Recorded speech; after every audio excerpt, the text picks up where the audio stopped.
Di sini ada rencana kerja anggaran sekolahnya, ada rekapitulasinya. Ini rekapitulasi per komponen, kemudian lembar pengesahan dan cover.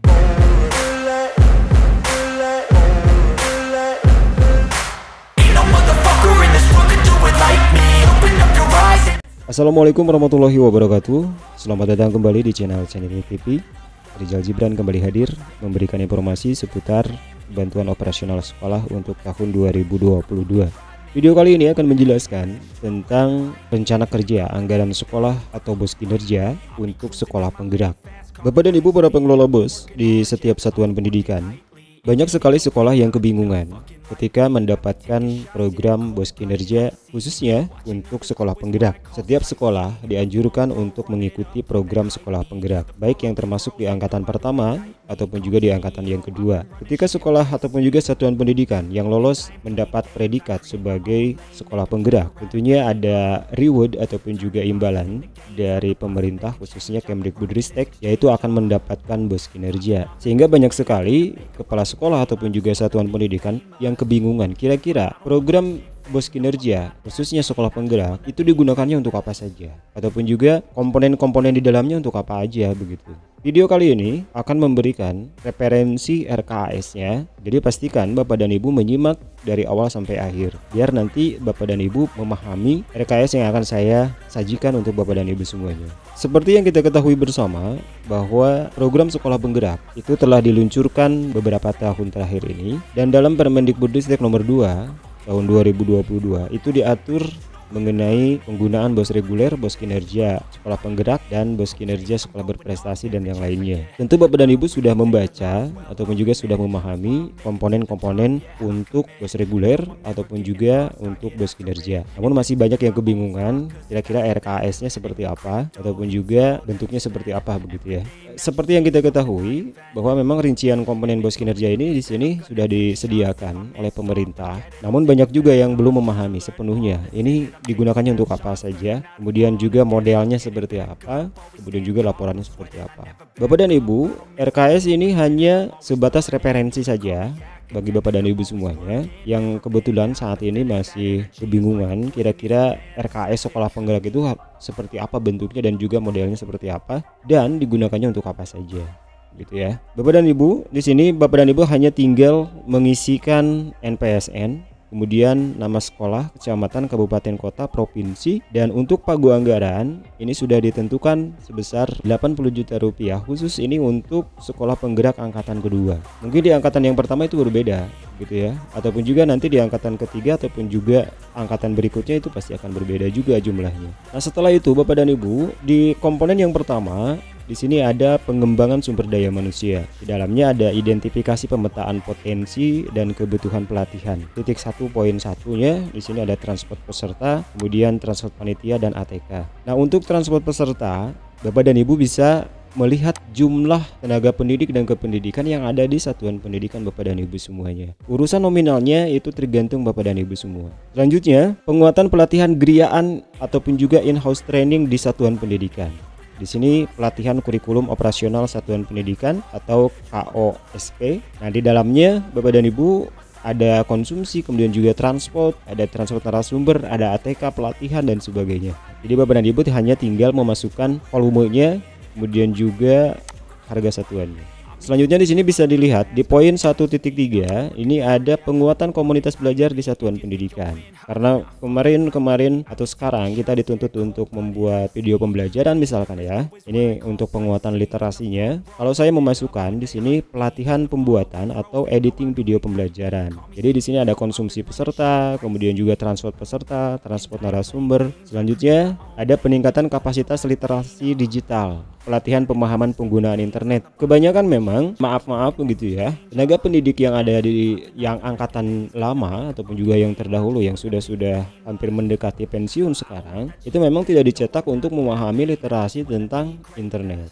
Kadang mereka tidak paham bagaimana mengupload file ataupun juga mendownload file ataupun juga mengirim email. Terkadang mereka tidak memahami begitu jauh tentang penggunaan internet, sehingga di sini dimasukkan untuk peningkatan pemahaman penggunaan internet dan sebagainya. Selanjutnya di sini ada kegiatan lain yang relevan dalam rangka pelaksanaan pengembangan sumber daya.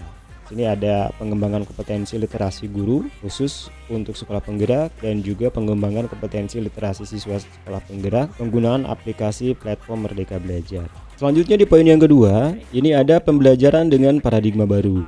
Nah, di sini ada komponen-komponen yang sudah disediakan oleh kementerian. Misalkan kalau saya itu pengadaan buku siswa khusus untuk sekolah penggerak. Ini ada jumlahnya 114 eksemplar. Ini sesuai dengan jumlah murid yang ada di sekolah gitu. Kemudian juga pengadaan buku guru sekolah penggerak itu satu paket saja karena memang kebutuhannya berbeda-beda setiap kelas. Jadi ini di satu paketkan. Kemudian di poin titik 2, pelaksanaan pembelajaran paradigma baru termasuk pembelajaran berbasis proyek. Nah, di sini Bapak dan Ibu juga bisa melihat penguatan profil pelajar Pancasila, yaitu pembelian buku referensi untuk guru dan siswa. Kemudian juga perlengkapan fasilitas belajar kelas 1 dan kelas 4. Kemudian poin yang ketiga ini ada digitalisasi sekolah. Karena memang ini merupakan salah satu program dari Kemendikbudristek untuk penguatan digitalisasi sekolah. Nah, bentuknya apa aja? Di sini ada penguatan infrastruktur listrik misalkan ya. Ada pengadaan genset atau listrik tenaga surya. Misalkan kalau Bapak dan Ibu memungkinkan untuk membeli listrik dengan tenaga surya, ini artinya bisa dipilih antara pembelian genset ataupun juga ada listrik tenaga surya. Memang harga satuannya ada yang di bawah 3 juta juga ada juga yang di atas 5 jutaan. Tapi kita pilih yang standar saja. Atau Bapak dan Ibu bisa menambahkan daya listrik di satuan pendidikannya kalau memang sudah terpasang listrik begitu. Ini ada penambahan daya, kemudian penguatan infrastruktur internet. Di sini ada penguat sinyal atau router ya. Bapak dan Ibu juga sudah tahu mungkin, atau juga pengadaan wifi. Ini bisa ya Bapak dan Ibu ini untuk dibelikan. Untuk volumenya itu terserah dari satuan pendidikan itu sendiri. Selanjutnya pengadaan server ANBK. Nah, ini harus diperhatikan juga oleh Bapak dan Ibu, yaitu pengadaan server ANBK. Nah, di sini ada server LAN dan instalasinya. Itu Bapak dan Ibu nanti bisa berkoordinasi dengan supplier begitu ya, mengenai server LAN dan instalasinya seperti apa untuk kelancaran ANBK itu. Kemudian lokakarya implementasi digitalisasi sekolah. Selanjutnya kegiatan lain yang relevan dalam rangka pelaksanaan digitalisasi sekolah.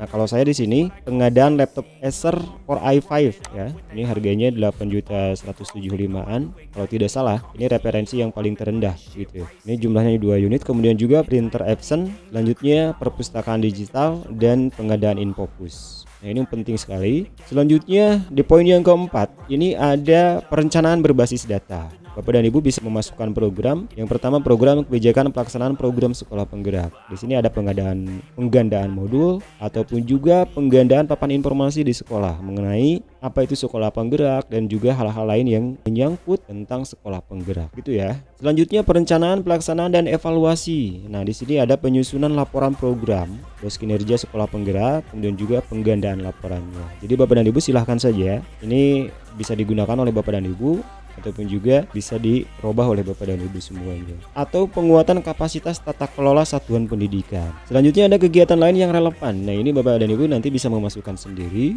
hanya yang berbasis data saja. Kemudian yang di bawahnya ini yang harus menandatangani adalah komite sekolah, kepala sekolah otomatis dan juga bendahara gitu. Nah, ini adalah bentuk dari referensi gambaran dari rencana kerja anggaran sekolah khusus untuk kinerja sekolah penggerak untuk tahun 2022. Kemudian di sheet yang kedua, Bapak dan Ibu ini bisa melihat adalah rekapitulasinya. Rekapitulasi dari setiap komponen yang tadi. Ini rekapitulasinya sama, ini setiap komponen. Kemudian ini ada lembar pengesahan. Nah, lembar pengesahan ini yang mengetahuinya adalah komite dan juga kepala sekolah serta disahkannya oleh kepala dinas pendidikan. Misalkan kalau di saya ini kabupaten begitu ya. Selanjutnya di sini ada cover.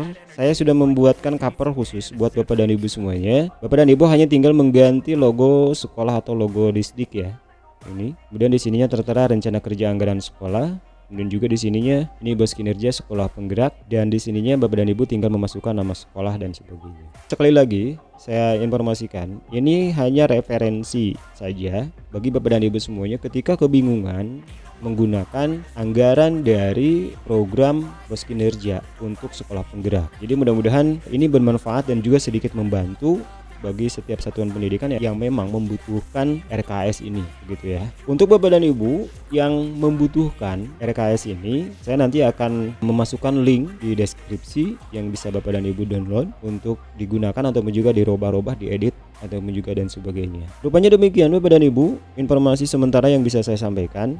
Mudah-mudahan sekali lagi informasi ini bermanfaat. Jika bermanfaat, jangan lupa dukung terus channel ini agar terus berkembang dengan menekan tombol like, share, dan subscribe. Aktifkan notifikasinya agar Anda menjadi orang yang pertama mengetahui informasi yang akan saya berikan berikutnya. Saya Rizal Gibran pamit, terima kasih. Assalamualaikum warahmatullahi wabarakatuh. Sampai jumpa.